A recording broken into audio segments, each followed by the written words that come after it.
Oke, kita lanjut saja.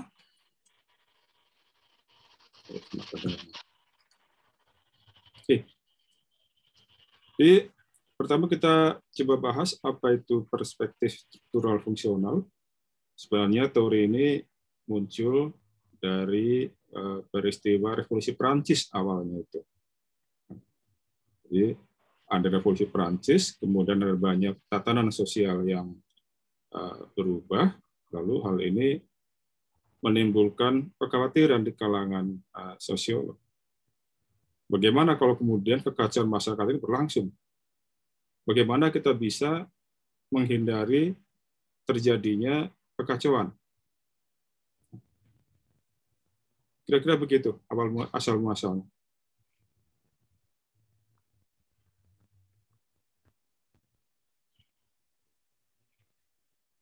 Makanya teori ini, saya nggak ini dulu. Ya.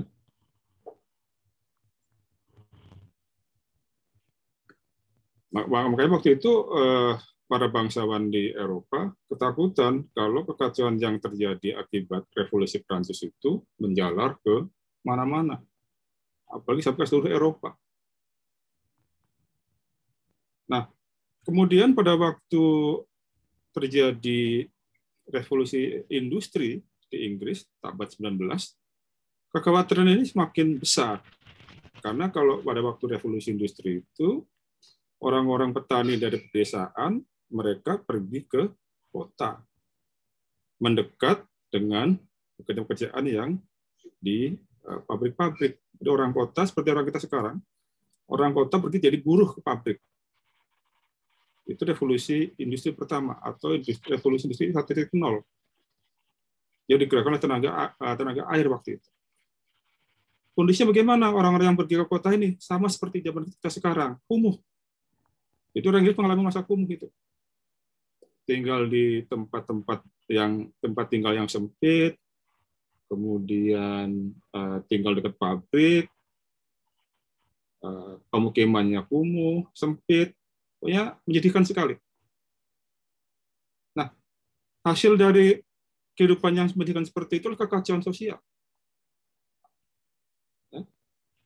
Jadi jalan-jalan nggak aman dan seterusnya. Maka hal seperti ini kemudian menguatkan pemikiran bagaimana membuat sebuah masyarakat yang aman, yang teratur. Maka sebagai respon kemudian para intelektual itu memikirkan bagaimana kondisi yang memungkinkan sebuah masyarakat itu menjadi kuat. Sehingga kekacauan tidak terjadi. Ya. Maka kesimpulan saat itu adalah masyarakat memerlukan sebuah ikatan sosial yang sangat kuat. Kita perlu ikatan sosial di situ untuk mengikat masyarakat agar terhindar dari kekacauan sosial. Tidak ada misalkan perampokan di jalan, tidak ada gangguan kalau orang pergi jalan-jalan keluar rumah misalnya. Itu perlu ada semacam istilahnya adalah social bond atau semacam ikatan sosial di antara masyarakat. Dan itu perlu kuat. Dan supaya dia kuat, maka perlu ada semacam sosialisasi yang efektif. Perlu disosialisasikan bahwa kita perlu bermasyarakat. Kuncinya dua itu. Jadi ikatan sosial yang kuat, dan ini kita sosialisasikan. Dua kondisi itu diperlukan. Supaya masyarakat tidak tercerai-berai. Istilahnya dasarnya itu. Lalu kerangka umum yang seperti ini pada akhirnya semakin menguat dengan pemikiran dari Emile Durkheim. Itu tahun 1858 sampai 1917. Nah, ini adalah Emile Durkheim orang-orang seperti yang diketahui di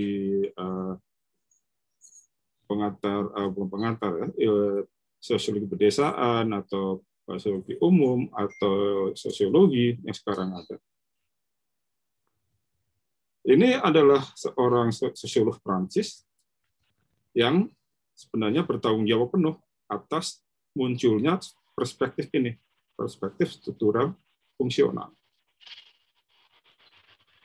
Nah, artinya pada waktu itu si Emile Durkheim ini mengadopsi pandangan konservatif, ya, yakni sebuah masyarakat memerlukan bahwa kita memerlukan sebuah masyarakat yang kuat. Menurut Durkheim ini merasa kalau sebagai makhluk hidup, sebagai manusia, kita memiliki dorongan nafsu yang kalau tidak dikendalikan akan membawa ke kekacauan. Kalau kita inginnya ke sana, satu ke B, satu ke A, nggak teratur, itu kacau akhirnya. Itu menurut Durkheim. Makanya masyarakat punya semacam aturan di situ. Pertama, caranya hasrat-hasrat yang aneh-aneh harus dibatasi. Kita harus membatasi keinginan yang nggak karuan itu.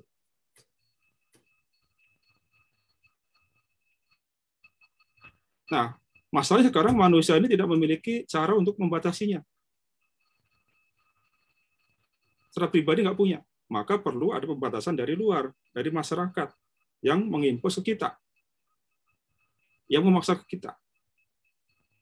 Nggak bisa dilepaskan ke individu untuk membatasi, nggak bisa. Itu harus masyarakat. Itu menurut pendapat Durkheim.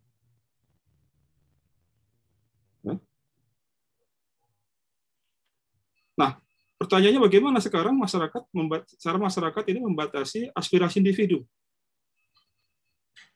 Maka tadi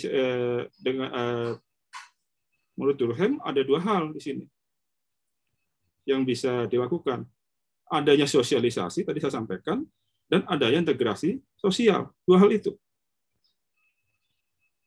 Kalau kita misalkan ingin makan pakai tangan kiri, oh jangan dek, nggak boleh tangan kiri dek, nggak sopan. Disosialisasikan. Sehingga ada norma di masyarakat. Kita memberi orang pakai tangan kiri. Nggak boleh dek, tangan kiri. Nggak sopan. Ada macam integrasi sosialisasi di situ. Makanya antar masyarakat masing bisa berbeda. Kalau di masyarakat negara boleh, udah amat tangan kiri boleh, tangan kanan juga nggak masalah begitu. Masalah sosialisasi yang mungkin berbeda antara satu masyarakat dengan masyarakat yang lain. Maka sosialisasi ini akan membawa kita untuk belajar tentang masyarakat, tentang aturan-aturan, ya, dan menumbuhkan persamaan untuk berintegrasi dan bekerja sama akhirnya. Jadi dengan sosialisasi itu kita sekarang memiliki pemahaman terhadap aturan antar masyarakat, serta memiliki kesadaran akan perlunya sebuah kerjasama di antara anggota masyarakat. Nah, pada akhirnya hal seperti ini akan menumbuhkan semacam kesepakatan umum atas sebuah norma-norma yang penting, atas sebuah nilai-nilai yang penting pada masyarakat. Ya. Maka kita ini berhubungan dengan orang lain, ya, melalui atau terhadap institusi sosial yang lain, ini kemudian akan membangun sebuah masyarakat.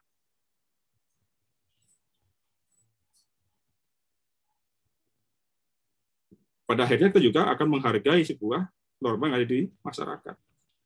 Gitu.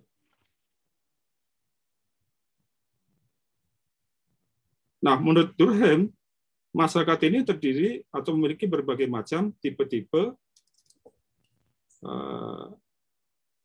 sosial atau fakta sosial atau sebuah power atau sebuah tekanan dari luar, ya, yang memperkuat penghormatan kita terhadap norma dan aturan-aturan di masyarakat.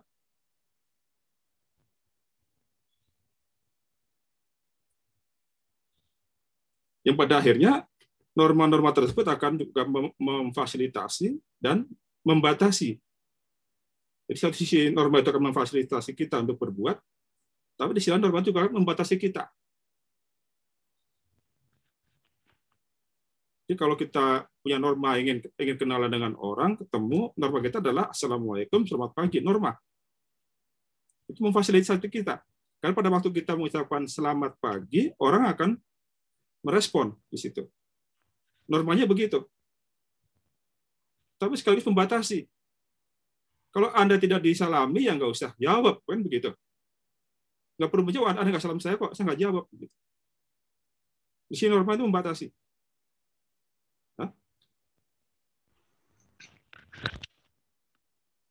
Nah, hasilnya adalah bahwa proses sosialisasi dan integrasi ini akan menumbuhkan kesadaran bersama, kesadaran kolektif. Yaitu adanya keperluan untuk keperluan akan adanya sebuah masyarakat yang stabil. Itu kira-kira kalau menurut Durkheim.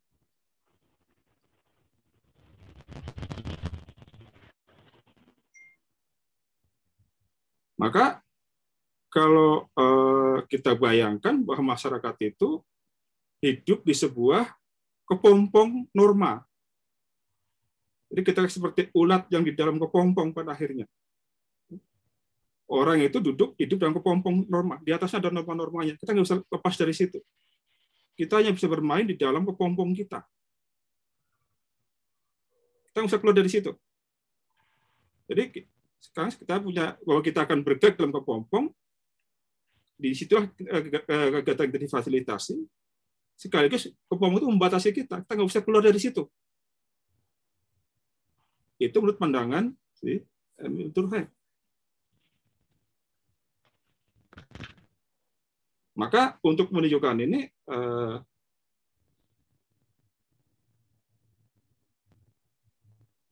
Durkheim membuat sebuah studi tentang bunuh diri, suicide. Anda boleh baca bukunya Durkheim tentang suicide. Di situ Durkheim ingin mengilustrasikan bahwa bagaimana sebuah tataran sosial bisa berubah dari menurunnya kepompong itu, kepompong norma. Situ. Ya. Salah satu norma yang salah satu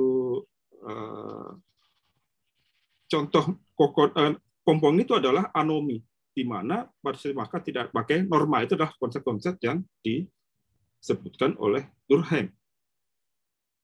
Nah, di studi dia tentang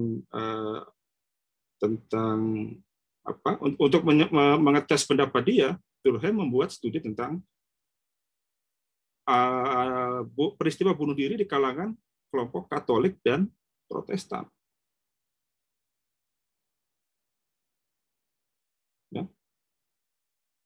Ternyata tingkat bunuh diri di kalangan kaum Protestan itu lebih tinggi dibanding kaum Katolik. Durkheim menjelaskannya sebagai bahwa bukan berarti bahwa orang kaum Protestan itu lebih tidak bahagia sehingga mereka lebih banyak bunuh diri dibanding kaum Katolik. Bukan seperti itu. Tetapi doktrin-doktrin kalangan kaum Katolik lebih kuat, lebih banyak, dan kaum Katolik lebih terikat, lebih kurang bebas dibanding kaum Protestan.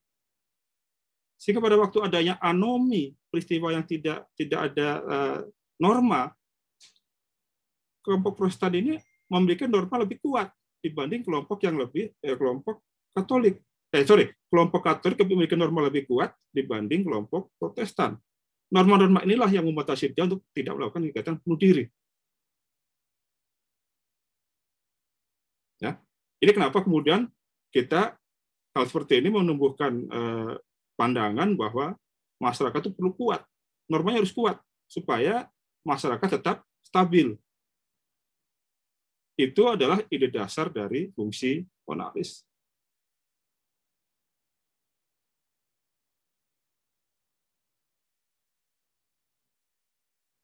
Nah, nanti sebelum sana nanti pada perkembangan berikutnya maka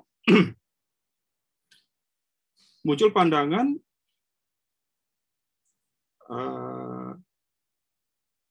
bahwa masyarakat itu sama dengan tubuh manusia.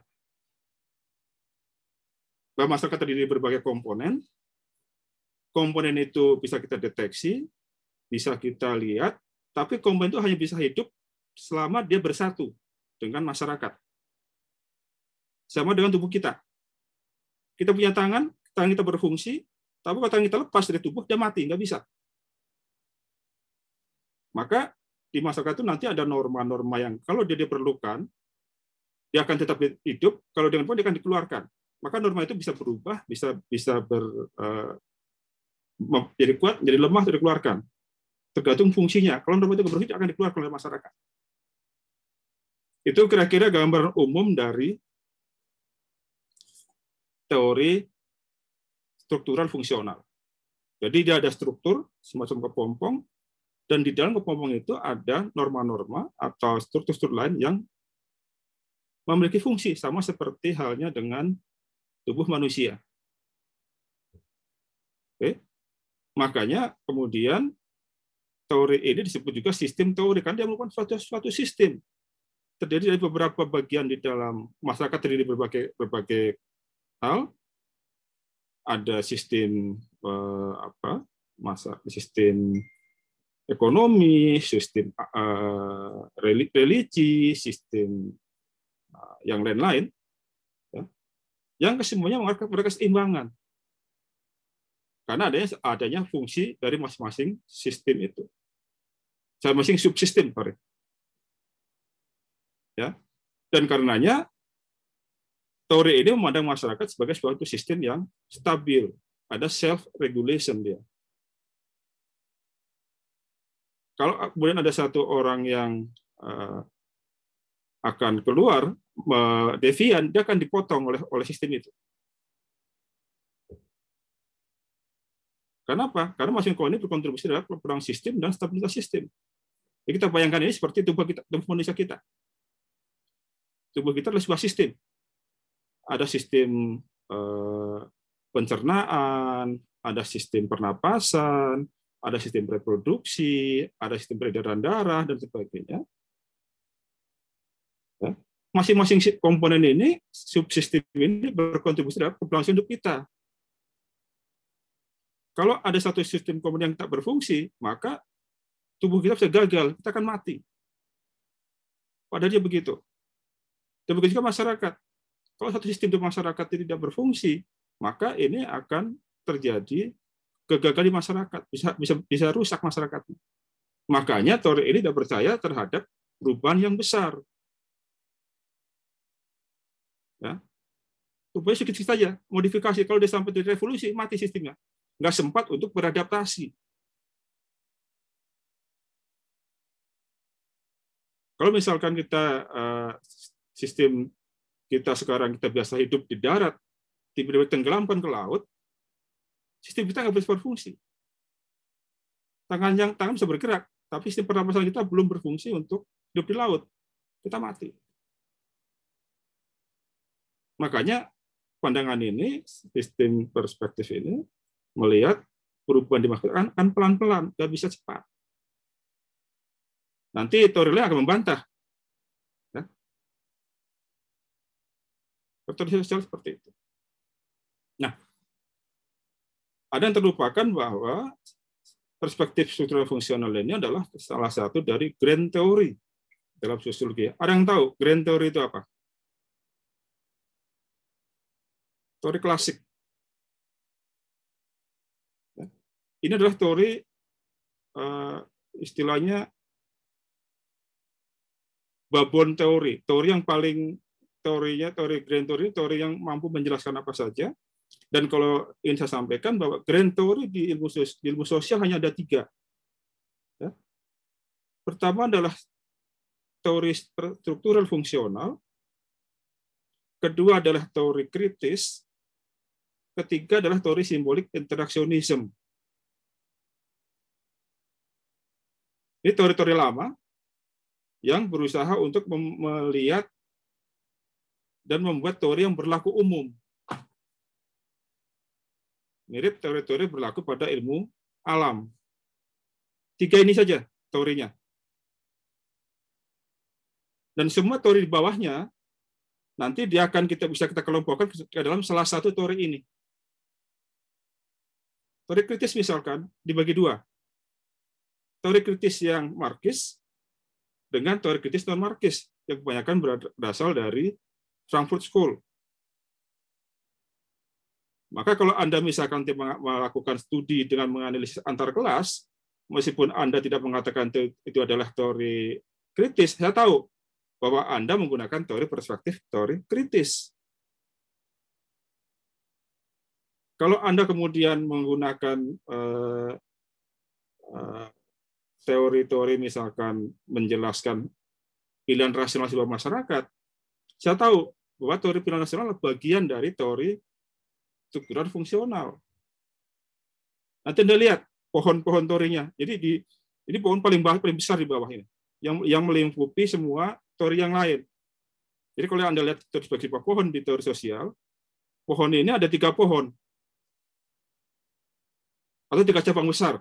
Jadi teori sosial, cabangnya 3. Struktural fungsional, kemudian ada teori kritis, ada teori simbolik interaksionisme. Nanti teori berikutnya setelah itu adalah teori level menengah, teori dahan, kita anggap sebagai dahannya. Kalau kita turun nanti mundur akan sampai ke 3 cabang ini, salah satu dari 3 cabang ini pasti. Kalau lagi sampai ke daun, Anda turun lagi, akan masuk salah satu 3 cabang ini. Itu kenapa disebut sebagai grand teori. Nah, sekarang udah nggak muncul lagi grand teori. Teori sekarang muncul teori taraf menengah atau teori mikro biasanya, bukan makro. Nah, nanti Anda coba pelajari teori grand teori. Oke, Anda kan sampai jauh ini.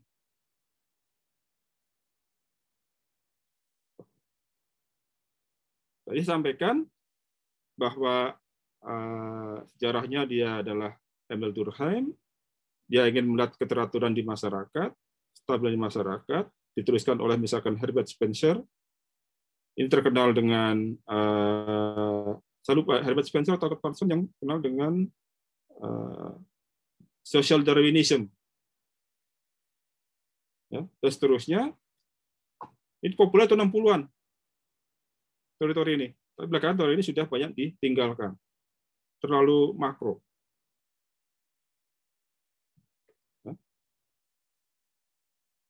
Saya sampaikan, sekarang kita coba lebih detail lagi. Asumsi teori ini adalah bahwa ada saling hubungan antar bagian di dalam masyarakat, kemudian ada keseimbangan dalam sistem, kemudian komponen dalam sistem itu akan mereorganisasi, mengarah ke keseimbangan jika terjadi gangguan,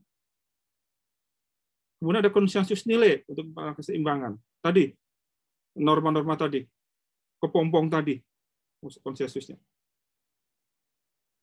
Dan fokus pada norma dan nilai yang sudah ada, ya, kepompong, bukan dalam kita. Norma itu sudah ada fokusnya. Nah, masyarakat itu berusaha mengarah ke kondisi keseimbangan, kemudian masing-masing itu dianggap berbeda dan perlu ditelaah secara berbeda pula. Ya, jadi misalkan kita masing-masing institusi pendidikan itu berbeda dengan institusi kesehatan, berbeda dengan institusi ekonomi misalkan. Dan itu perlu ditelaah secara berbeda. Sama dengan tubuh kita. Ada sistem pencernaan, beda dengan sistem pernapasan, beda dari sistem peredaran darah. Kalau kita ingin paham, kita harus pelajari itu secara terpisah.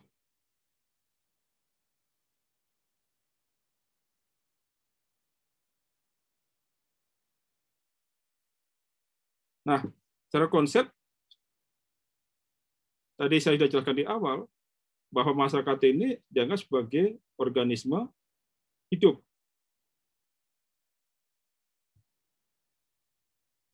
Sorry.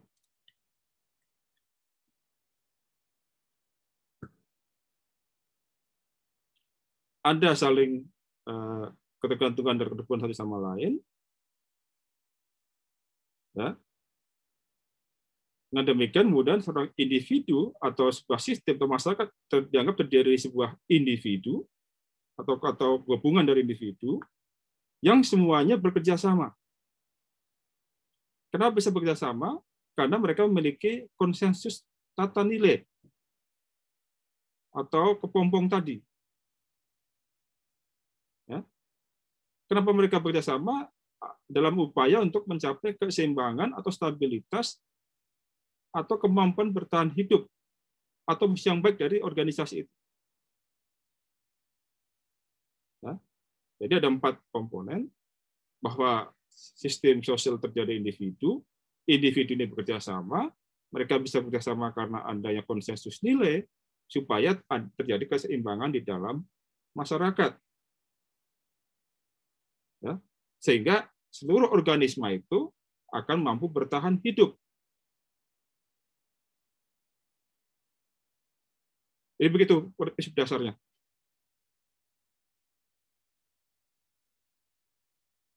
Nah, kalau Anda menggunakan teori struktural fungsional, maka pertanyaan dasar yang perlu Anda dalami adalah, sebenarnya apa sih yang membuat masyarakat itu menyatu dan berfungsi?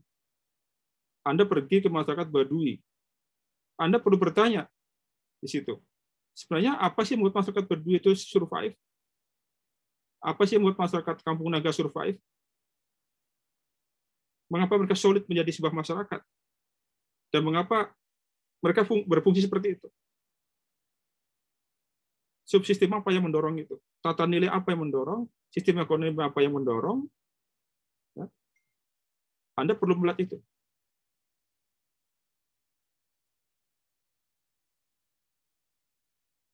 Pertanyaan lain adalah, kita perlu bertanya juga, apa yang membuat seorang individu atau kelompok masyarakat itu yang memiliki latar belakang berbeda, memiliki tujuan hidup berbeda, kepentingan yang berbeda, mereka bisa menjadi satu kesatuan sebuah masyarakat. Mengapa orang Baduy yang notabene latar belakangnya beda, pola pikirnya juga mungkin berbeda,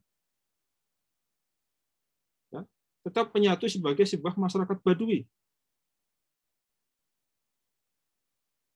Oleh karena itu, fokus dari teori struktural fungsional ini berada pada level masyarakat, bukan pada level individu. Ini bertolak belakang nanti dengan teori atau perspektif simbolik interaksionisme. Dan ini dianggap bahwa individu tidak memiliki kekuasaan. Nanti ini berlawanan dengan pandangan dari perspektif fungsional simbolik interaksionisme. Beda lagi. Jadi pada perspektif ini kita anggap bahwa individu tidak memiliki kekuasaan. Kekuasaan ada di mana? Ada di struktur masyarakat. Ada di kepompong tadi.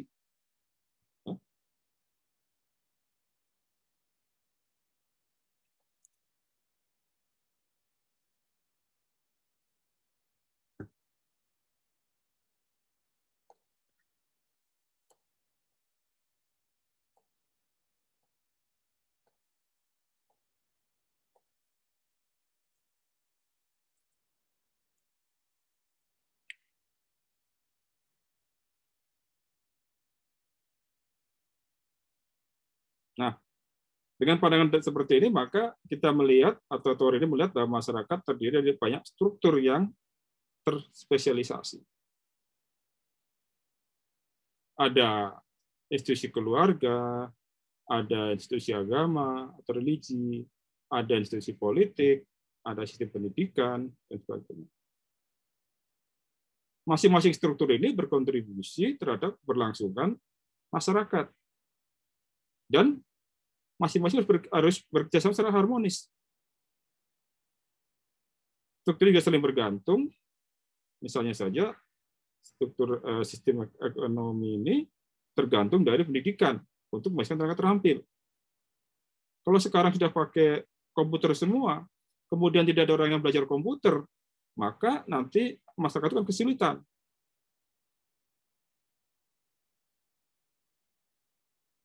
Nah, di sisi lain, maka pendidikan juga perlu biaya. Ini berasal dari sistem ekonomi.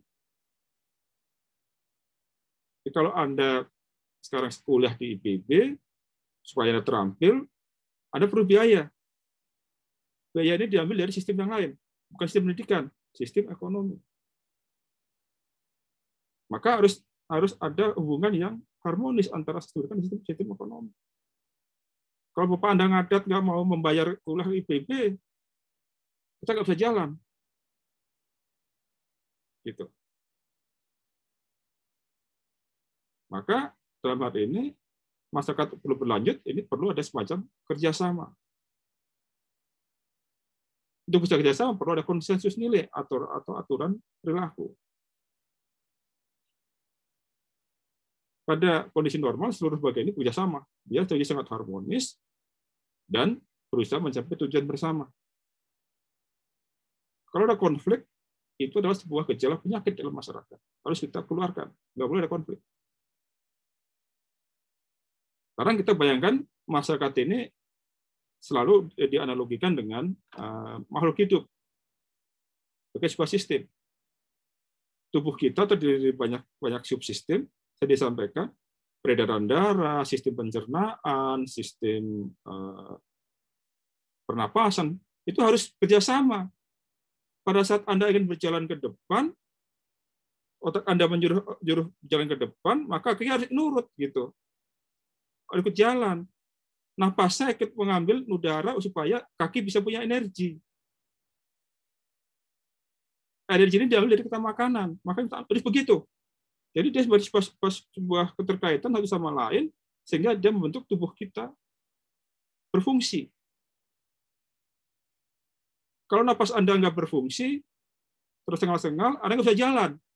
Ada satu fungsi tubuh Anda nggak berjalan, Anda gagal tuh tubuh Anda. Maka kalau sekarang Anda ada COVID-19, ada bernapas ngos-ngosan, Anda nggak sampai. Jalan kaki depannya nggak bisa. Jadi kalau untuk memahami teori perspektif struktural fungsional ini, Anda bayangkan tubuh kita saja.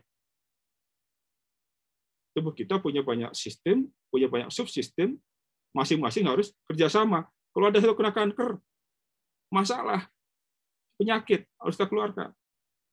Karena kalau kita kena penyakit, nggak kita obati, bahaya buat sistem.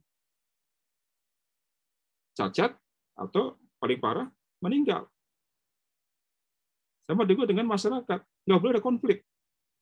Kalau ada konflik, nanti bermasalah masyarakatnya. Sistem nggak jalan. Satu minta bayar uang kuliah, nggak dikasih, nggak jalan. Nggak boleh ada konflik seperti itu. Harus ada konsensus, ada tata nilai, harus dijaga tata nilainya. Itu pandangan umum dari sistem fungsional. Yang tentu akan berlawanan nanti pada waktu Anda belajar sistem atau teori konflik.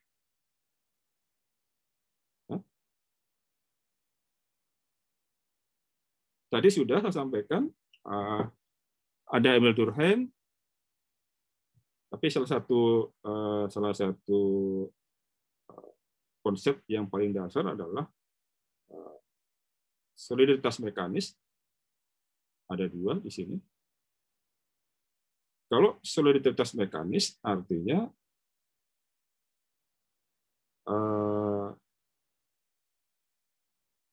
terjadi sebuah solidaritas karena kita melakukan pekerjaan yang sama. Sama-sama berburu. Kalau kita sendirian, kita nggak bisa.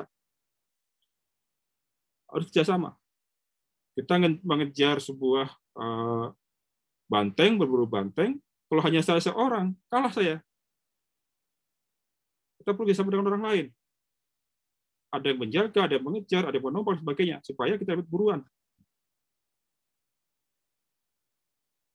Itu solidaritas mekanis. Pada penerapannya adalah kalau Anda kumpul-kumpul, Anda orang-orang yang berasal dari Garut, kumpul dengan orang Garut, itu solidaritas mekanis. Ada persamaan di situ. Ada orang kedaulatan kumpul-kumpul, kemudian menjadi membuat sebuah perkumpulan mahasiswa, Gasela, perkumpulan masyarakat Garut Selatan, itu soliditas mekanis, ada persamaan. Nah, soliditas organik beda lagi. Mereka menjadi satu, mereka solidaritas justru karena saling berbeda, bukan karena sama. Kok bisa? Ya, ini terjadi pada masyarakat yang modern.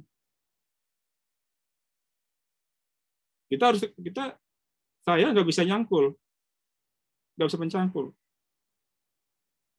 Tapi saya perlu makan. Maka saya akan memiliki keterikatan dengan petani yang menanam padi. Di sisi lain, Bapak Anda mungkin yang petani, orang tua Anda, nggak bisa mengajar sampai ke taraf yang keilmuan agak tinggi misalkan. Nggak bisa. Bapak Anda tergantung kepada sistem pendidikan untuk mengajar anaknya. Anda dimasukkan ke sekolah, dari TK, baik grup, sampai kuliah.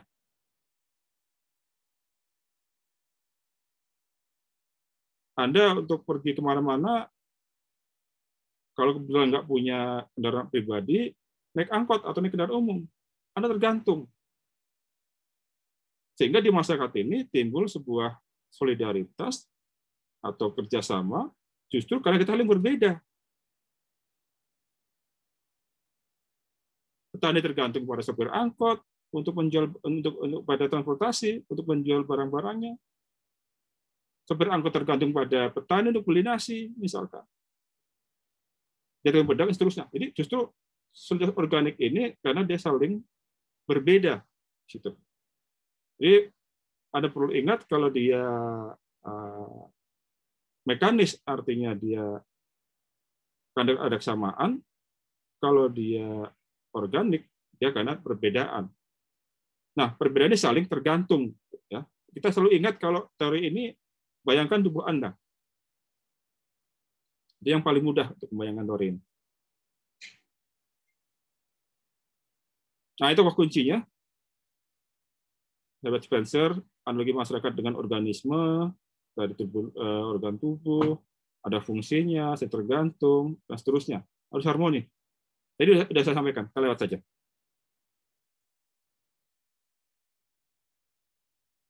Ya. Selalu begini, ada kesempatan organisme dengan masyarakat. Nah, kalau di masyarakat yang dimaksud dengan komponen adalah institusi, kepercayaan atau perilaku, bisa juga yang lain-lain. Ya. Tadi juga sudah kita bahas di depan.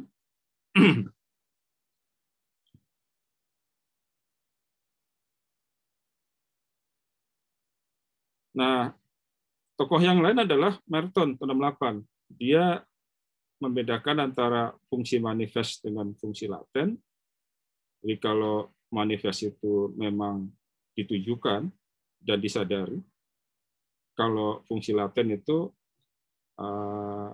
fungsi yang tidak disadari.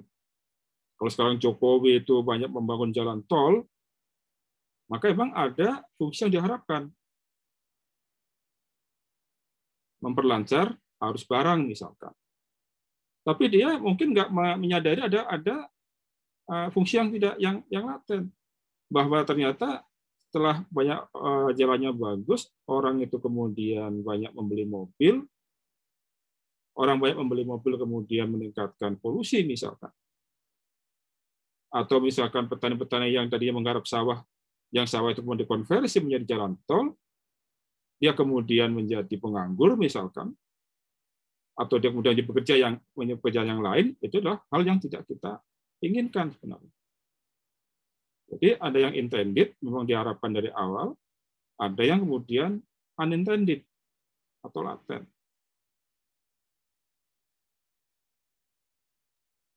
Nah, Merton kemudian dia membedakan pola perilaku yang fungsional dengan disfungsional. Jadi kalau perilaku yang berkontribusi terhadap stabilitas sistem disebut pola perilaku yang fungsional. Kalau dia tidak berkontribusi atau mengarah kepada keadaan yang tidak terprediksi disebut sebagai perilaku disfungsional.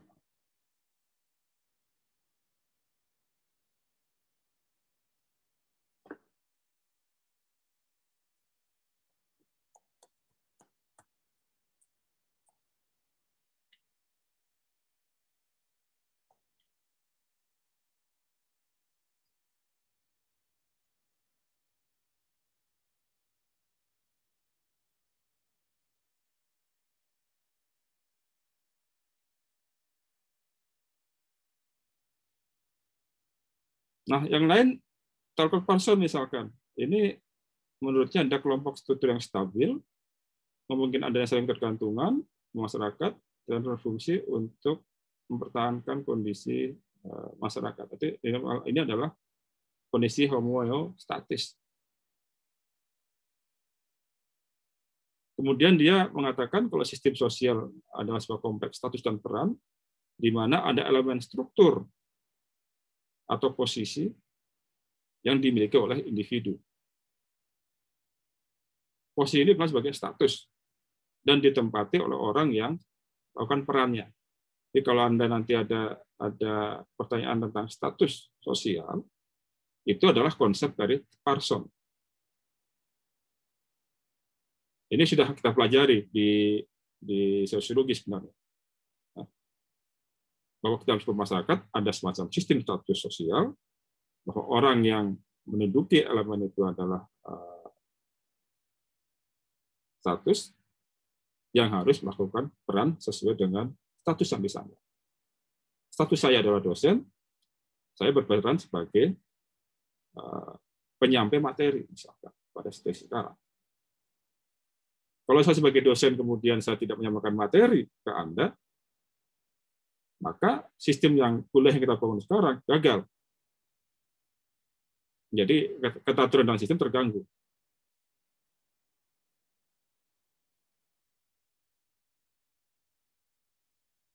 Nah, pada teori fungsionalisme modern, ini pada dasarnya hampir sama, tetap menekankan pada keseimbangan, dan fokus yang dipelajari adalah bahwa perubahan pada satu struktur mungkin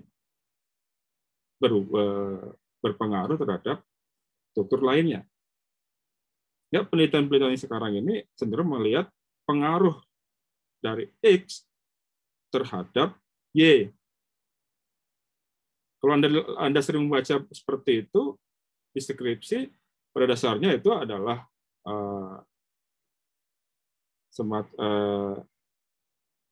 terinspirasi dari teori fungsionalisme. Jadi misalkan, kalau ada kejadian perceraian, maka seorang wanita menjadi single parent, menjadi seorang janda misalkan, maka hal ini akan berpengaruh terhadap kondisi ekonomi rumah tangganya.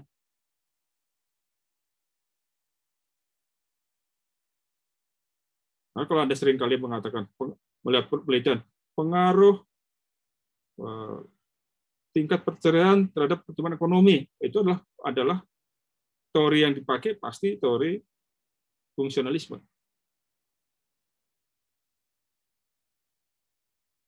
Pengaruh alih fungsi lahan terhadap tingkat kesejahteraan penduduk masyarakat desa, fungsionalisme.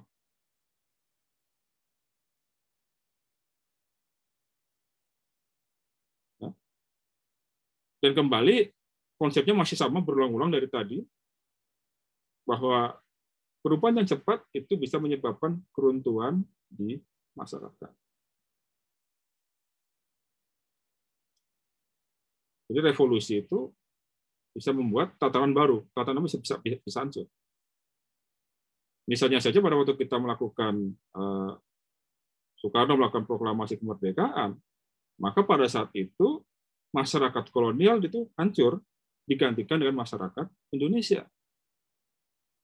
Akan begitu kejadiannya. Jadi perubahan yang cepat akan meruntuhkan masyarakat.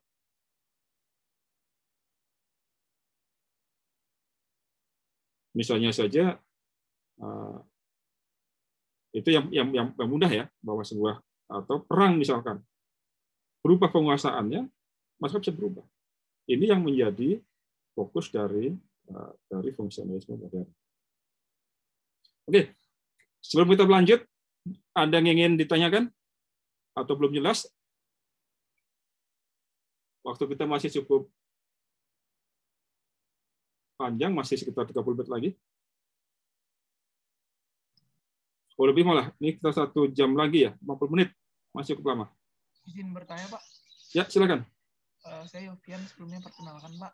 Izin bertanya, Ya. yang di bagian slide ini yang tadi Bapak bilang bahwa perubahan yang cepat ini kan bisa menyebabkan keruntuhan masyarakat. Ya. Contohnya yang sederhana yang tadi Bapak bilang bahwa ketika Soekarno memproklamasikan kemerdekaan Indonesia, itu kan menyebabkan keruntuhan masyarakat daripada penjajah, digantikan oleh masyarakat Indonesia. Kalau dari pandangan kita kan ini adalah sesuatu yang baik ya tentunya Pak, karena kita jadi merdeka, terus kita jadi lebih bisa berkuasa gitu Pak. Apakah perubahan yang cepat ini apakah selalu ada sisi baik dan sisi buruknya gitu bagi mungkin kedua kelompok masyarakat, atau mungkin ini memang baik itu kalau terjadi perubahan yang cepat gitu misalnya Pak, atau bagaimana ya Pak? Perubahan itu selalu memiliki dua, seperti pedang bermata dua. Akan selalu begitu. Apapun perubahannya ya, pasti ada yang dirugikan, ada yang diuntungkan. Pasti begitu. Karena kita nggak usah jauh-jauh. Ada Gojek, misalkan. Itu perubahan yang cepat, termasuk cepat itu. Karena termasuk revolusi industri 4.0. Apakah kemudian itu menguntungkan buat tukang orang-orang yang punya mobil atau punya motor yang selama ini nganggur, barangkali menguntungkan. Tapi buat pajak tradisional mungkin merugikan. Tapi kita tidak sebagai seorang sosiolog, kita tidak melihat apakah itu baik atau enggak baik. Itu kita bebas nilai. Kita melihat apa yang berubah biasanya. Kalau soal baik atau enggak baik, itu urusannya dosen agama. Tata nilai itu dosen agama itu. Tapi kalau sosiologi, dia cenderung tidak melihat ke sana. Dia melihat apa yang terjadi di masyarakat, ya, dan apa yang terjadi di situ. Bukan apakah itu baik atau nggak baik. Tapi secara pribadi saya katakan, di luar ilmu sosiologi, ya, perubahan itu bisa nggak baik pada akhirnya. Bisa ada yang baik buat masyarakat, bisa ada yang tidak baik buat masyarakat. Tergantung jenis perubahan. Tapi kita sebagai sosiolog, kita tidak melihat apakah itu baik atau nggak baik. Kita memahami apa yang terjadi. Kalau ada yang terjadi, maka ini begini hasilnya. Itulah teori yang kita pakai sekarang. Karena kalau kita bicara tata norma, itu bukan lagi sains, tapi itu udah ranah ilmu agama.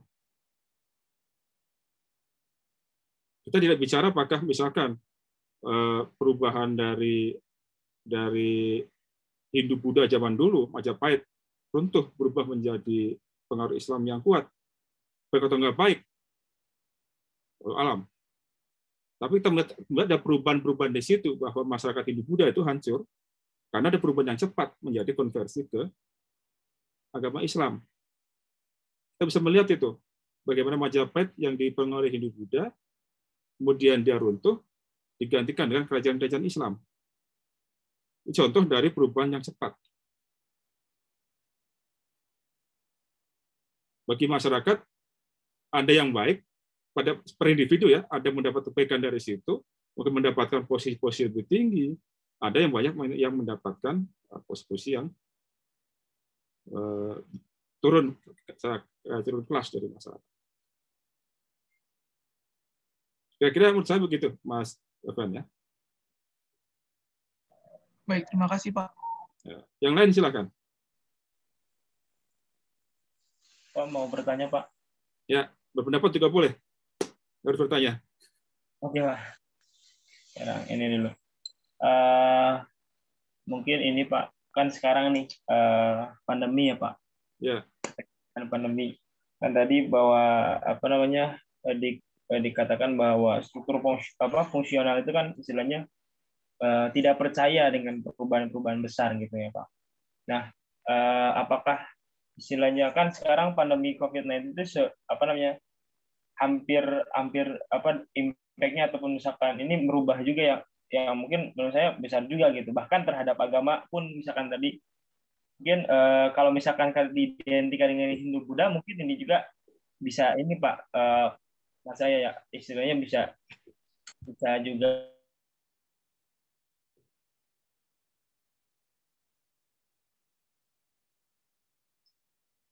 Aduh, sorry saya nggak dengar nih. Semuanya putus ya. Dan nanti Islam pun seperti itu. Contohnya seperti sholat berjamaah, kan itu nilai-nilai kan itu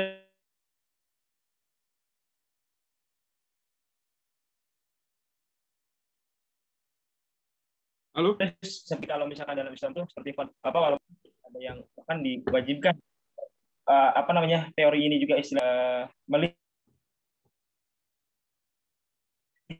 Agak putus-putus. Saya nggak begitu menangkap ini.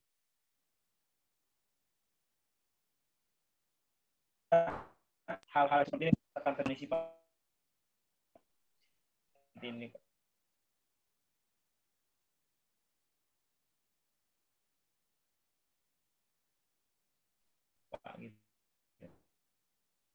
Atau di chatting aja, Valdi. Putus saya nggak bisa dengar ini.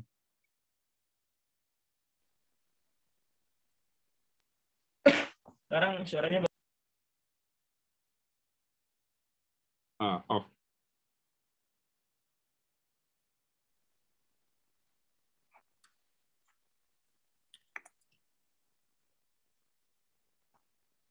halo Pak. Ya. Jarakku masih Pak. Nggak kedengeran saya tadi putus-putus. Di chat aja, Valdi, kalau nggak. Oke Pak. Saya chat.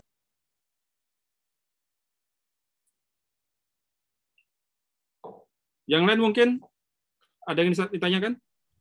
Pak, atau ingin berpendapat? Silakan. Saya ingin bertanya, Pak. Apakah silakan, Mbak. Ya, silakan. Saya ingin bertanya, Pak, perihal perubahan yang sangat cepat itu benar-benar secara total keruntuhan masyarakat itu secara total impact-nya, kalau melihat contoh dari Bapak itu kan ada kerajaan Hindu Buddha yang runtuh, tetapi ada masyarakat kecil yang masih resisten hingga saat ini sehingga masih ada agama Hindu dan Buddha seperti itu. Apakah benar-benar runtuh secara total atau ada yang masih kuat gitu loh Pak, yang masih resisten dan hidup hingga sekarang gitu. Terima kasih. Ya, keruntuhan masyarakat itu bukan berarti kemudian semuanya total berubah, ya enggak juga.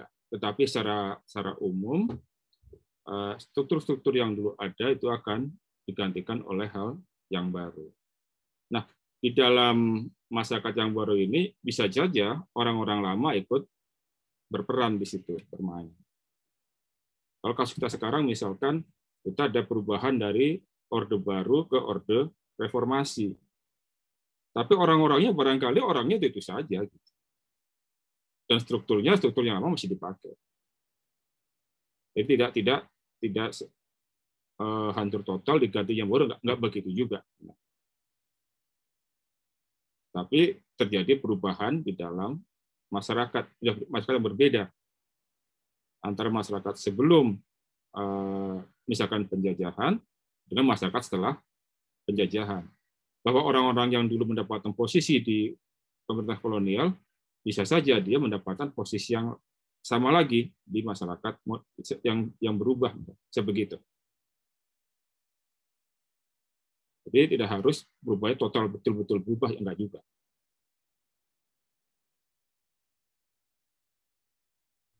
Baik Pak, terima kasih penjelasan. Ya.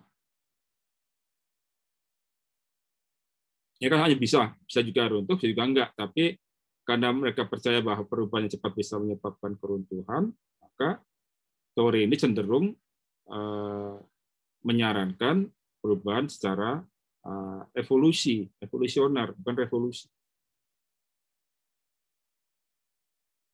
Ada lagi, silakan. Boleh berpendapat, boleh bercerita, boleh bertanya. Izin bertanya, Pak. Oke, silakan. Ini saya mau tahu mengenai apa ya, Pak, pengaruh IPK terhadap tata nilai di masyarakat sekarang, di mana mungkin budaya gotong royong kita, terus sifat individualistik yang sudah mulai tinggi gitu, Pak. Ya. Mengingat mungkin masyarakat masih menjalankan aktivitas sosial atau tanggung jawabnya sebagai peran nyata masyarakat, namun sekarang itu kita lihat masyarakat lebih berorientasi kepada untung rugi begitu, Pak. Nah, dari sini apakah kita bisa menilai bahwa ikatan sosial di masyarakat kita sekarang itu sudah sangat lemah, atau pertanyaan umumnya seperti ini, seberapa jauh kita bisa mengukur ikatan sosial di suatu masyarakat itu lemah atau kuat? Demikian, Pak. Terima kasih. Ya. Nanti itu bisa di kuliah berikutnya ada kuliah tentang modal sosial. Nanti Pak Tony yang memberi itu. Jadi apakah kita bisa dengan cara kita mengukur modal sosialnya? Bagaimana caranya? Nanti Pak Tony akan membahas lebih jauh. Kira-kira begitu, Mbak, ya. Baik, Pak. Terima kasih. Nah, sementara karena nanti itu satu bahasan yang agak panjang, ada tournya sendiri, nanti Pak Tony akan membahas. Tapi bisa. Itu bisa dengan cara kita ukur modal sosialnya, sosial kapitalnya. Oke, yang lain silakan. Ini ada satu Mas Ivaldi. Oke, masyarakat, norma. Oh, bagaimana bahwa kondisi pandemi? Ya, bahwa pandemi ini kan membuat kita beradaptasi dengan hal-hal yang sifatnya baru. Yang kita tahu, adaptasi ini nggak sampai meruntuhkan masyarakat kita masih masyarakat biasa, hanya kita berubah dalam hal interaksi dengan orang lain. Kita membatasi jarak fisik, tapi tidak jarak sosial. Jadi kalau menurut saya, ini belum suatu perubahan yang besar yang menyebabkan sebuah masyarakat ini runtuh. Masyarakat kita masih ada. Yang berubah hanyalah pada masalah interaksi sosialnya saja. Kita lebih cenderung menggunakan interaksi non-fisik. Interaksi fisiknya kita, karena ada physical distancing, kita punya aturan-aturan baru, seperti itu. Dan mungkin ke depannya kita akan masuk ke dalam situasi new normal. Jadi fungsionalisme akan melihat adanya sebuah perubahan yang tidak terlalu cepat. Kita perlu waktu juga. Untuk sampai ke new normal, kita setahun masih seperti ini. Tidak serta-merta. Ini belum belum mengarah ke keruntuhan. Sebenarnya adalah sebuah perubahan. Itu seperti itu kira-kira.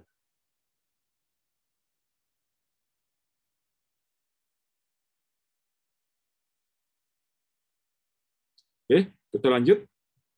Kita masih ada sekitar 40 menit.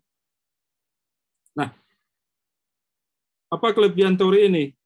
Ini membantu kita memahami bagaimana status quo dipertahankan. Bagaimana seorang bisa mempertahankan kekuasaannya. Juga bisa memahami atau menjelaskan bagaimana masyarakat meminimalkan konflik. Melalui apa? Melalui sosialisasi. Juga bisa menjelaskan bagaimana beragam komponen dalam masyarakat kerjasama atau berhubungan satu sama lain untuk mempertahankan keseluruhan sistem. Juga bisa menunjukkan bagaimana masyarakat beradaptasi. Nah, tadi ada gangguan terhadap masyarakat, ada pandemi COVID, kita bisa melihat dengan teori ini bagaimana masyarakat beradaptasi terhadap perubahan. Apa yang dilakukan masyarakat? Karena kita nggak bisa ketemu muka, maka sekarang yang terjadi adalah masyarakat beradaptasi dengan menggunakan media komunikasi. Beli makan pakai gosen atau apa sekarang? Kita beli barang pakai toko, nggak perlu ke mall, kita cukup depan laptop, depan pakai HP, kita bisa pesan, barang datang. Ya, ini yang sekarang terjadi. Mungkin orang-orang tidak lagi mengurangi pergi ke Starbucks, tapi kemudian orang pesan melalui aplikasi misalkan. Juga teori ini bisa menunjukkan bagaimana beragam institusi saling berhubungan untuk menjaga stabilitas. Bagaimana misalkan kaum perbankan itu bekerjasama dengan Gojek misalkan, membentuk OVO misalkan. Ya, karena kita mungkin sekarang susah datang ke bank, maka bank makin menggencarkan pembayaran online misalkan atau apapun. Ya. Ini kelebihan dari perspektif fungsional.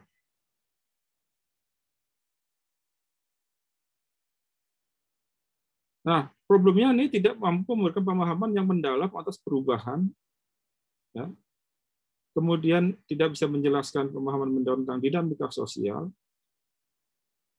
Kemudian ini juga dia menjustifikasi status quo, karena kita teori ini tidak menyarankan perubahan pada dasarnya. Sehingga orang yang menggunakan teori ini cenderung akan lebih suka adanya keseimbangan, status quo, nggak berubah. Juga cenderung mengabaikan peran kekuasaan dalam menciptakan regimen sosial, dalam menciptakan struktur sosial. Padahal struktur sosial itu nanti memerlukan kekuasaan untuk bisa berfungsi. Ya. Norma, tata nilai, peraturan-peraturan itu hanya bisa berfungsi kalau ada kekuasaannya, ada menegakkan. Ini nggak bisa dijelaskan dengan bagus oleh teori ini. Anda pergi ke jalan, Anda pakai motor, pakai mobil, hanya berfungsi kalau satu sama lain mempertahankan, atau ada pihak yang mengawasi. Kalau nggak ada polisi, kita sembarangan. Nah, ini tidak bisa dijelaskan dengan bagus oleh teori struktural fungsional. Nah, ini intinya sekarang. Tadi kita sudah belajar apa itu teori struktur fungsional. Bagaimana kita sekarang menerapkan ini pada kegiatan pengembangan masyarakat. Nah, kalau Anda menggunakan perspektif fungsionalis atau fungsionalisme untuk pengembangan masyarakat, maka pertanyaan dasar yang harus Anda ingat di sini adalah Anda perlu bertanya, apa fungsi komponen yang berbeda di dalam masyarakat? Atau pertanyaan yang lain adalah, apa kontribusi komponen tersebut itu terhadap keseluruhan sistem? Kemudian Anda akan menjawab juga, bagaimana setiap komponen saling terkait satu sama lain.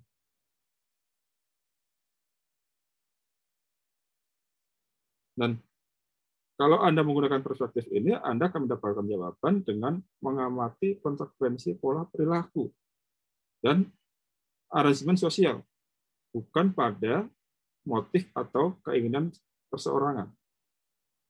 Jadi Anda tidak melihat orangnya, apa yang dia inginkan, tetapi melihat apa konsekuensi dari perilaku dia, apa terjadi. Jadi karena ini teorinya bukan teori mikro, teori makro yang dilihat.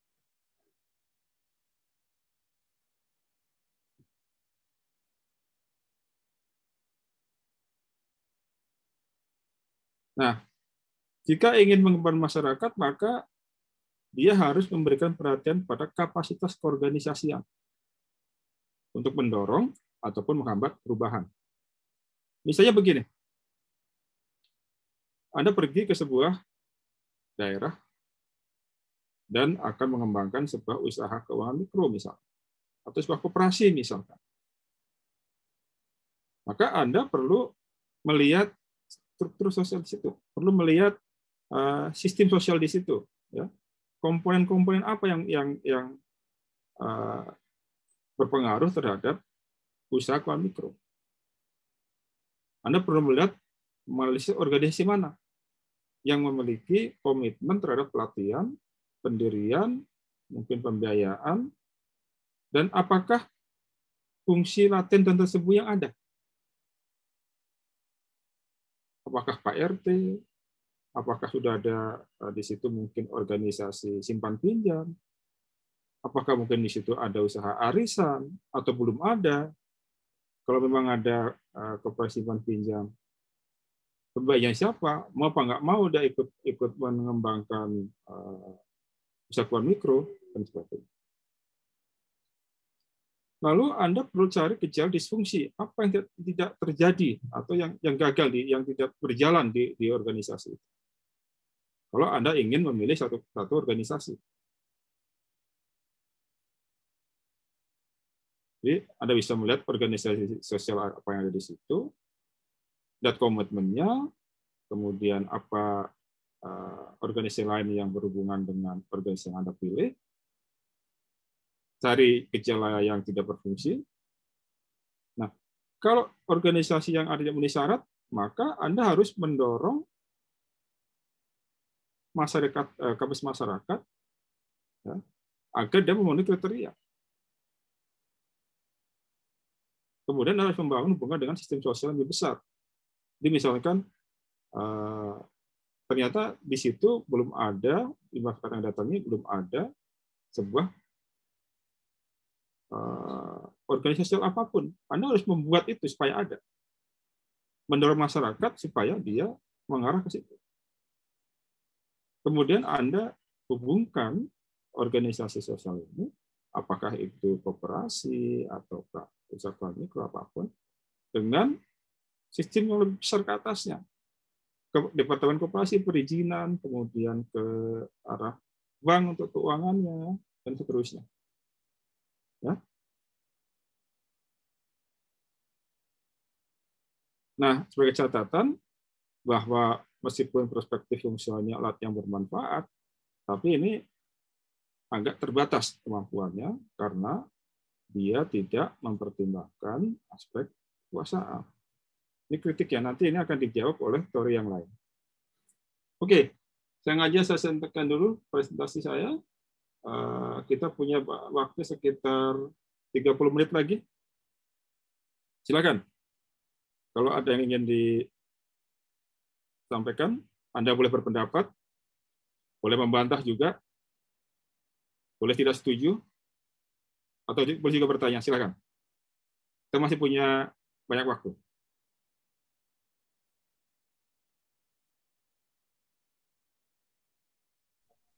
Halo Pak, saya ingin bertanya. Ya, silakan. Mohon izin Pak, saya Rani Sayola. Saya ingin bertanya Pak, kan kalau tadi kan kalau saya lihat dari contohnya itu kan kayak misalnya di bank. Nah di bank itu kan kita kayak melihat disfungsi organisasi kalau saya nggak salah baca tadi. Nah, sedangkan kalau kalau organisasi itu kan saya nangkepnya itu kayak ada sebuah struktur sosial kan Pak. Nah, struktur itu kan juga organisasi itu kan juga butuh semacam kekuasaan. Nah, pertanyaan saya kan kalau di teori perspektif fungsional ini kan tadi katanya dia kemampuannya itu terbatas karena tidak mementingkan aspek kekuasaan. Nah, sedangkan pertanyaan saya kenapa kita itu membutuhkan perspektif fungsional dalam contoh yang bank seperti tadi gitu Pak. Seperti itu mungkin Pak. Terima kasih. Terima kasih. Jadi intinya bukan kita membutuhkan teori fungsional. Anda punya teori ini, Anda akan aplikasikan. Kalau ini kemudian nggak cocok, Anda bisa gunakan teori yang lain. Isinya seperti itu. Jadi kalau Anda tahu bahwa Anda ini masalahnya ternyata masalah kekuasaan, Anda mungkin bisa gunakan teori ini. Anda gunakan teori yang lain. Ya, bukan berarti Anda harus gunakan itu, nggak perlu harus terpaku dengan teori ini. Kita di sini memberi Anda pemahaman dasar atas beragam teori yang ada, kemudian Anda gunakan salah satu teori yang paling cocok untuk kasus Anda. Per kasus bahwa kemudian masalah kekuasaan, ini nggak bisa didekati dengan teori ini. Anda jangan pakai. Begitu. Nah, teori ini kan sebenarnya semacam peta. Peta, ada teori yang sudah sangat canggih, ada teori yang masih pas-pasan. Jadi kalau misalkan Anda sekarang baru datang dari daerah, dari Kalimantan datang ke Bogor, ketemu saya, ketemu di terminal Perang Siang misalkan, Anda di bandara sampai situ. Pak, saya mau ke kampus Darmaga. Saya kasih Anda peta, pakai peta bisa digambarkan pakai apa? Pakai kertas, Mbak, nanti lurus ya, sampai sekian kilo ada belok kanan. Kanan terus lurus aja ikut jalan itu. Ada pertigaan ke kiri, jangan ikut, yang lurus. Lurus aja, nanti sebelah kanan ada tuh IPB. Itu teori saya. Saya nggak teori yang sederhana dari saya itu. Peta yang sederhana. Kemudian karena peta ini sangat sederhana, saya nggak menyampaikan bahwa di sebelah sana ada macet, di sebelah situ ada misalkan jalan rusak. Saya nggak sampai ke situ. Kalau Anda ingin tahu lebih banyak berapa lama kalau sekarang jam 10 malam, berapa lama saya sampai ke Darmaga, ada nggak angkotnya? Itu perlu informasi lain, perlu teori yang lain. Jadi peta standar saya nggak cukup begitu. Ya. Jadi intinya teori-teori ini kan sebenarnya memberi Anda arah. Teori itu seperti peta jalan. Oh sekarang mungkin Anda, wah teori ini sudah terlalu lama, kuno ini. Teori fungsional sudah kuno. Oh, Pak Iman ngasihnya cuma sekertas kertas. Saya pakai WISE saja lebih mudah, Pak. Nggak perlu tanya-tanya. Oh iya, pakai itu saja. Lebih canggih teorinya sekarang. Ada bisa tahu jalurnya kemana, pilihan-pilihannya kemana, macet di mana. Nggak tahu persis, nggak perlu tanya-tanya. Jadi, teori ini kan sebenarnya abstraksi dari realita. Ada realita, kemudian kita mencoba menjelaskan dan mencoba mengabstraksikan. Kita bisa gambarkan itu sebagai sebuah peta. Kalau Anda jalan dari Barang Siang ke Darmaga, pada kenyataannya ada banyak pohon-pohon di kanan kiri, ada banyak angkot, ada banyak penjual, ada banyak rumah, ada banyak toko. Saya nggak mungkin memberikan Anda semua informasi itu. Tapi saya bisa mengatakan, oh Mbak, kalau pakai mobil, lurus saja Mbak, lampu merah pertama ke kanan, ke kiri, seterusnya. Teori yang peta yang sangat sederhana. Tapi teori juga berkembang. Seperti sekarang aplikasi Google Map, ada aplikasi WISE misalkan. Itu setara dengan teori yang sangat canggih.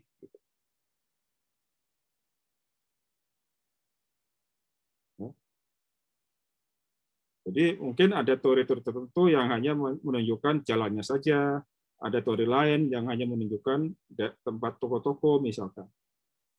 Masing-masing teori punya kelemahan kelebihan masing-masing. Kalau Anda hanya perlu arahnya saja pakai peta saya bisa.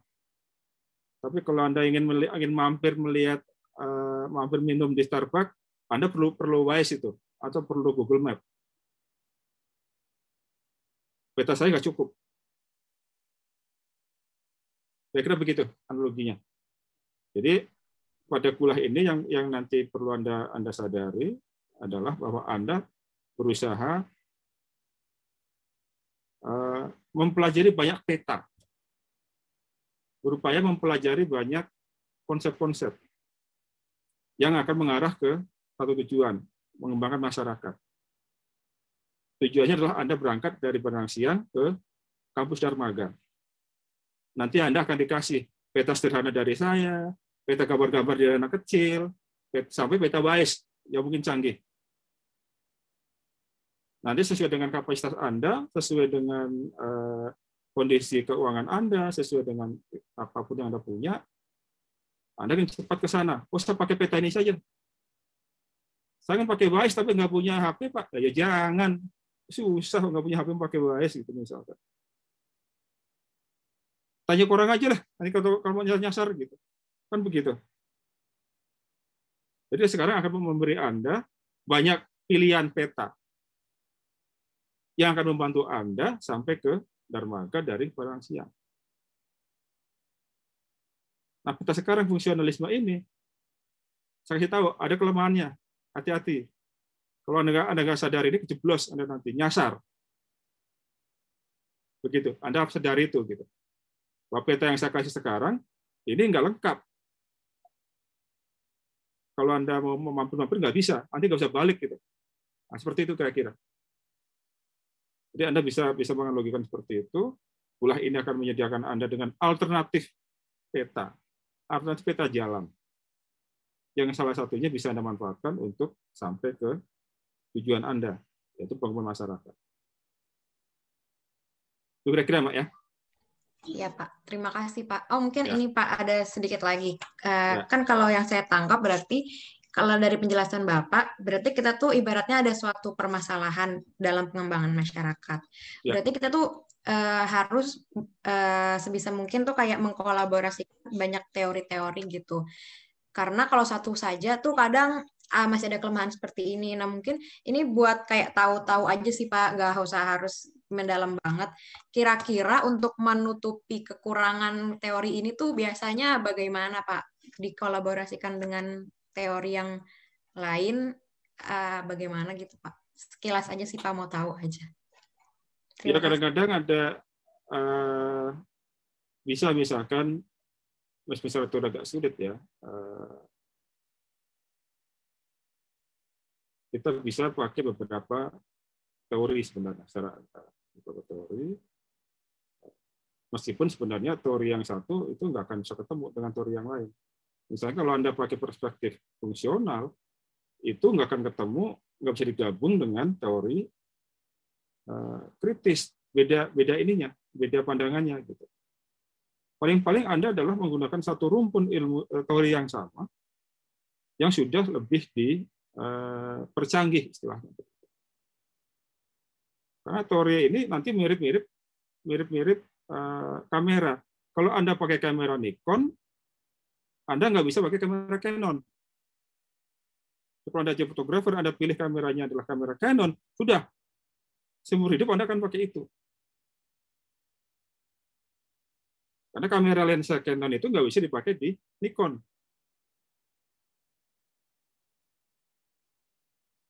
Makanya kadang-kadang kalau Anda jadi fotografer, Anda punya agamanya Nikon apa Canon. Nggak bisa digabung. Kalau Anda pakai kameranya kamera Canon, Anda nggak bisa beli lensa Nikon. Kamera Anda Nikon, Anda nggak bisa beli lensa Canon, nggak bisa digabung. Bisa di enrich, bisa diperkaya pada satu jalur teori yang sama. Secara teori begitu. Tapi kan pada prakteknya bisa saja.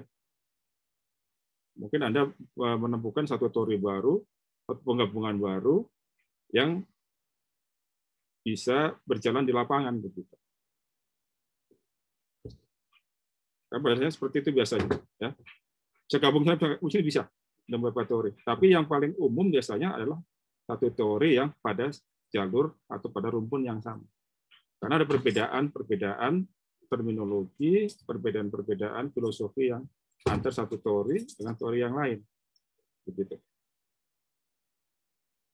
Saya tadi antara kalau Anda jadi fotografer, Anda memilih menggunakan perangkat bermerek Canon, Anda pasti nggak akan bisa menggabung dengan kamera merek Nikon. Beda. Makanya kalau Anda lihat satu orang pasti mereknya sama itu. Sama kalau Anda sudah biasa pakai Macintosh, Anda kan kesulitan pakai Windows. Anda bisa di situ. Ya teorinya bisa saja satu pakai Mac, satu pakai Windows. Tapi orang umumnya akan kesulitan. Saya kesulitan pakai Windows karena saya nggak biasa. Begitu. Kira-kira begitu gambaran kasarnya. Jadi kalau idealnya adalah mengambil apa yang terbaik dari masing-masing teori. Karena ini adalah penggunanya.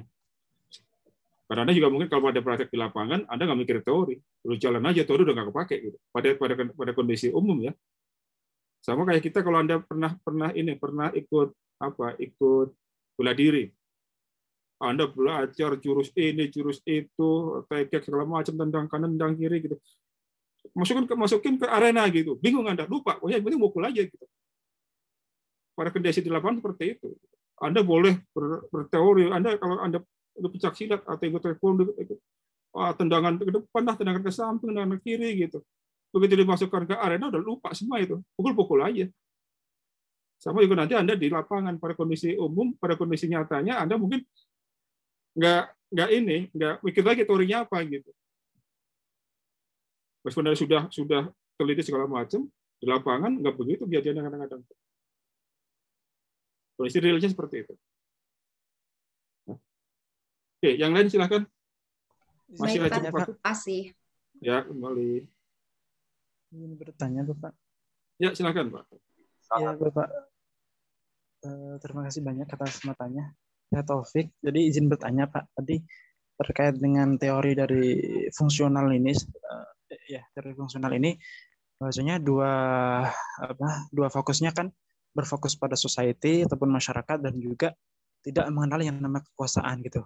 Kalau kita berbicara mengenai masyarakat, pastinya kita membicarakan bagaimana sekumpulan dari individu yang terjalin di dalam sebuah kolektivitas yang dibentuk masyarakat berdasarkan tradisi, berdasarkan aturan-aturan yang ada ataupun norma-norma yang ada. Dan kebanyakan juga biasanya di masyarakat itu dari aksi kolektif itu pastinya ada struktur sosial ataupun kelas sosial yang ada di masyarakat yang memiliki pengaruh ataupun peran sendiri-sendiri ataupun fungsi sendiri-sendiri kan Mbak ya. Sedangkan di teori ini tidak mengenal yang namanya kekuasaan. Nah gitu. Nah mungkin pertanyaan saya adalah bagaimana teori fungsional ini dalam memandang struktur sosial ataupun kelas sosial yang ada di masyarakat itu sendiri Pak. Ini seperti itu sih Pak. Oke. Jadi karena dia tidak melihat kekuasaan, yang dia adalah fungsi-fungsinya. Pak Lurah fungsinya apa? Apa tugas dia? Itu bekerja apa enggak institusi kelurahan? Sekolah misalkan, itu fungsinya apa? Berfungsi apa enggak? Lalu hubungan sekolah dengan agama misalnya seperti apa? Kita kembali ke kasus misalnya pengembangan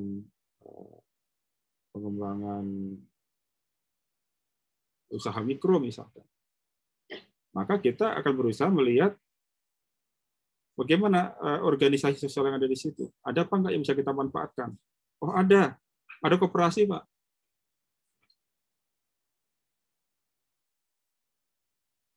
Jadi ada nggak yang bisa kita manfaatkan dari situ? Bagaimana hubungan organisasi ini dengan organisasi yang lain? Ya. Bagaimana misalnya, apakah si koperasi ini bisa hubungannya dengan bank? Bagus apa nggak hubungannya? Tapi kita mengatakan bahwa si Pak Lurah ini punya kekuasaan yang tinggi sekali untuk menentukan hidup matinya koperasi misalkan. Itu nggak sampai ke sana analisanya. Bahwa di situ ada tokoh masyarakat yang sangat berpengaruh, yang mungkin berpengaruh terhadap hidup matinya koperasi atau hidup matinya usaha untuk mendirikan usaha kredit mikro misalkan. Itu kita nggak sampai ke sana teori ini.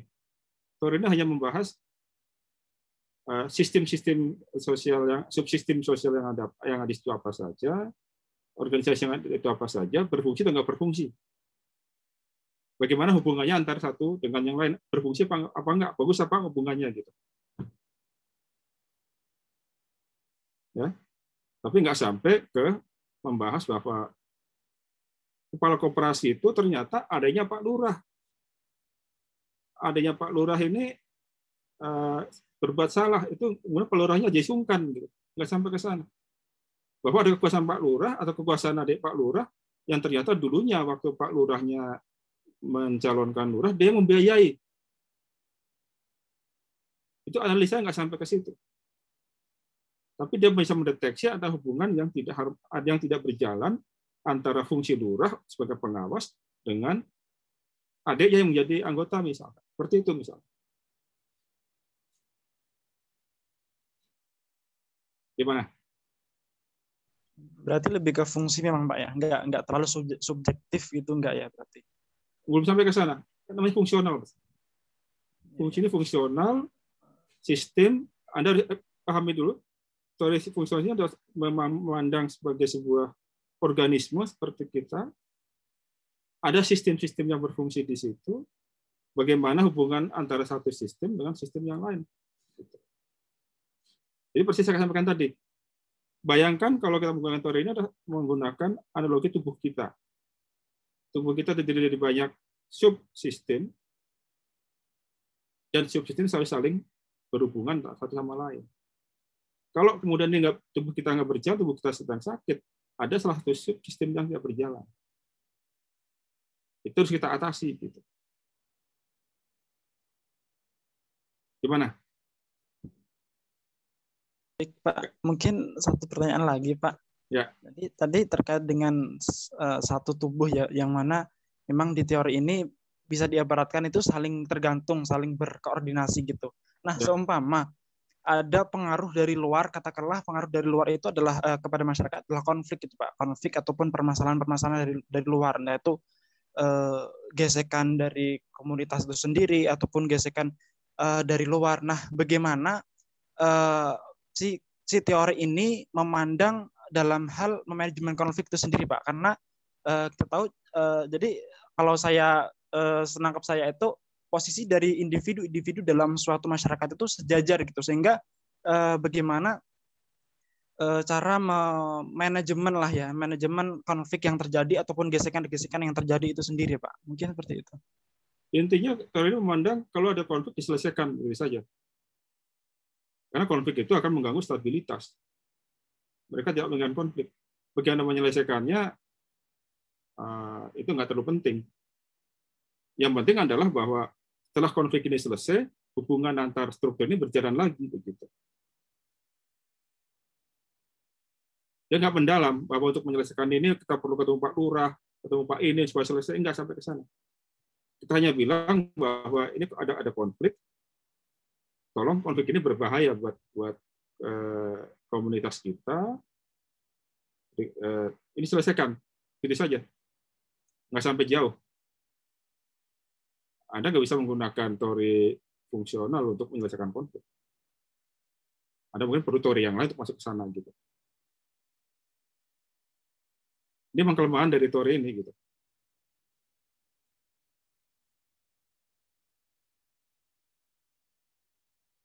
Nanti bisa kita gunakan teori yang lain, misalkan teori strukturasi Giddens misalkan. Dia menghubungkan struktur dengan aktor. Ada lagi teori yang lain. Tapi untuk sementara teori ini agak terbatas.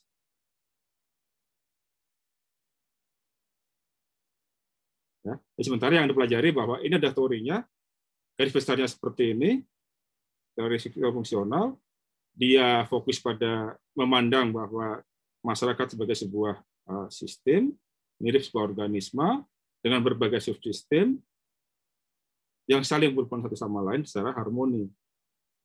Kalau ada konflik, itu adalah satu penyakit dalam sistem yang harus dihilangkan. Tapi nggak berbicara bagaimana konflik itu bisa diselesaikan. Nggak. Kita berbicara bagaimana konflik ini selesai, hubungan antar struktur, antar sistem seperti apa. Itu saja.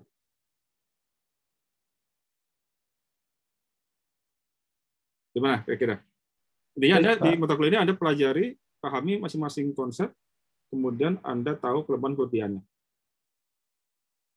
Baik Pak, sudah jelas. Terima kasih Pak. Sama-sama. Masih ada sedikit waktu lagi, silakan.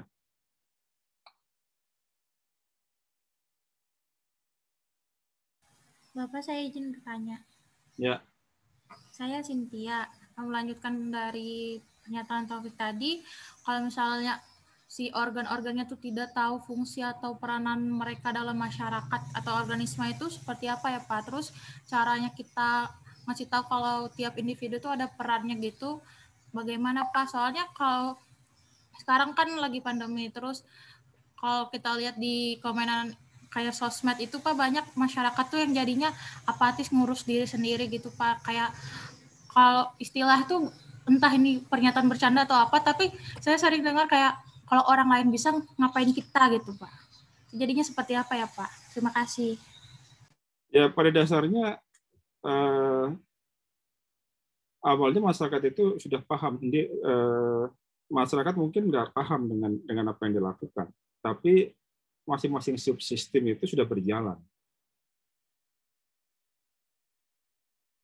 Jadi pada waktu kita sebelum COVID, kita punya subsistem ekonomi, subsistem pendidikan, semua jalan biasa-biasa saja.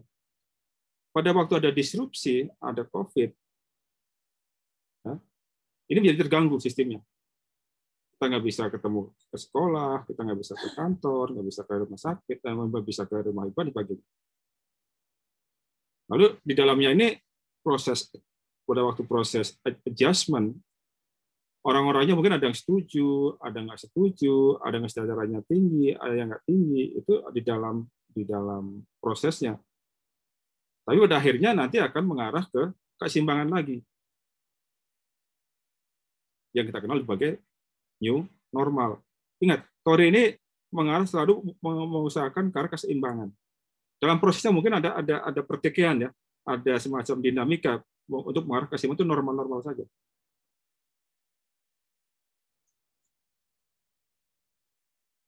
Jadi teori ini tidak terlalu mendalami hubungan kekuasaan, tapi ya, dia. Ini kabelnya kabel aku bukan sih?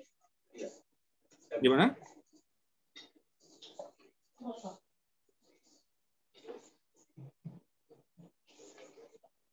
Kemana tadi saya nggak dengar?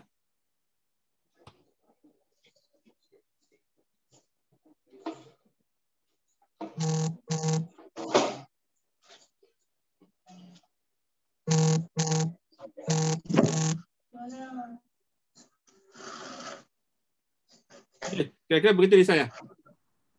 Masih ada lagi? Ya, intinya adalah kalau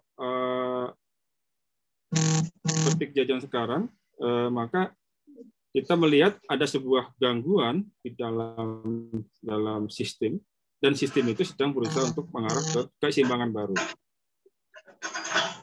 Ya, jadi tadi orang-orang yang ada orang yang setuju, ada yang ego, sebagainya, itu sebuah dinamika untuk mengarah ke keseimbangan baru.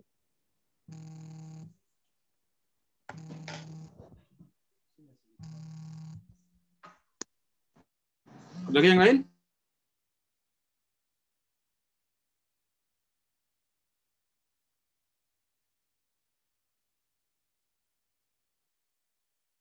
Satu penanya lagi?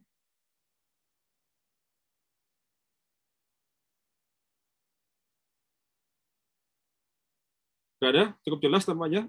Anda saya persilakan. Ya. Saya izin bertanya. Satu lagi, Pak. Kan mengenai waktu itu Bapak analogikan masyarakat sebagai sebuah kesatuan tubuh manusia. Gitu. Apabila misalkan tangan saja diputus oleh sistemnya, itu tangannya yang satu tidak berfungsi, tapi satu tubuh itu masih berfungsi, tapi disfungsional. Misalkan kalau dari luar, ada dari eksternal itu yang ingin mencoba masuk ke dalam sistem tubuh tersebut, misalkan diibaratkan sebagai tangan yang buat bantu itu loh Pak, tangan buatan gitu. Itu apakah itu masih bisa menutupi disfungsional dari sistem tubuh tersebut?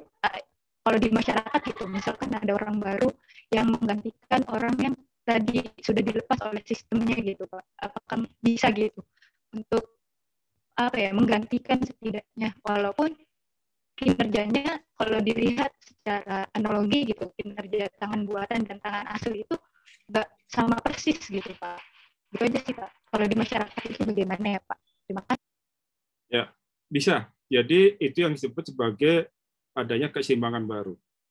Jadi kalau di istilah kita COVID sekarang adalah new normal. Pada waktu kita kemudian, kalau ada satu sistem yang rusak, atau kalau dalam sebuah organisasi ada satu yang berbuat salah kemudian kita keluarkan dan kita ganti orangnya, atau kita ganti sistemnya, itu nanti dia akan mengarah ke satu kondisi keseimbangan yang baru dengan sistem yang mungkin berbeda, tapi intinya bahwa si organisasi itu akan tetap berfungsi. Misalnya begini, zaman dulu orang menggunakan mesin ketik, ada tukang ketik. Nah, belakangan kalau saya dulu kuliah saya masih bikin makalah pakai mesin ketik. Nah, sekarang mesin ketik itu udah nggak bisa dipakai lagi. Maka jasa mesin ketik akan hilang. Orang-orang yang dulu tukang ketik itu nggak ada lagi. Sehingga kira-kira muncul masyarakat yang tanpa mesin ketik, katakan begitu. Ini adalah keseimbangan baru. Orang-orang yang dulunya kerja di mesin ketik mungkin hilang, pekerjaan yang lain. Tapi komputer sudah menggantikan fungsi mesin ketik. Karena kita malah lebih mudah lagi terbiasa dengan komputer bukan mesin ketik. Artinya hal yang baru itu akan tetap berfungsi sangat baik pada sistem yang baru, pada sebuah keseimbangan yang baru. Jadi nggak usah khawatir kalau di teori ini perubahan itu hal yang biasa saja. Nanti masyarakat akan menyesuaikan dengan kondisi keseimbangan yang baru. Nah, seperti sekarang dengan COVID, ada perubahan-perubahan, mungkin nanti ada new normal lagi. Misalnya, kalau dulu kita nggak biasa pakai masker, sekarang kita pakai masker. Kalau dulu kita mungkin sering salaman, sekarang kita nggak salaman. Kita ketemu mungkin hanya dada-dada saja cukup. Gitu. Itu new normal. Jadi sistem yang dulu kita punya, kita hilangkan, ganti dengan model yang baru. Nggak ada masalah dengan itu. Ya, sampai itu dulu. Waktunya habis. Selamat melanjutkan aktivitas. Tetap jaga kesehatan. Saya mohon maaf sekiranya ada hal-hal yang kurang jelas. Tapi kalau ada hal yang perlu Anda tanyakan, silakan Anda tulis di WhatsApp group. Saya pikir itu bisa kita manfaatkan. Kalau ada hal yang ingin Anda tanyakan lebih jauh. Saya pikir itu, saya akhiri. Terima kasih banyak. Assalamualaikum warahmatullahi wabarakatuh. Selamat pagi.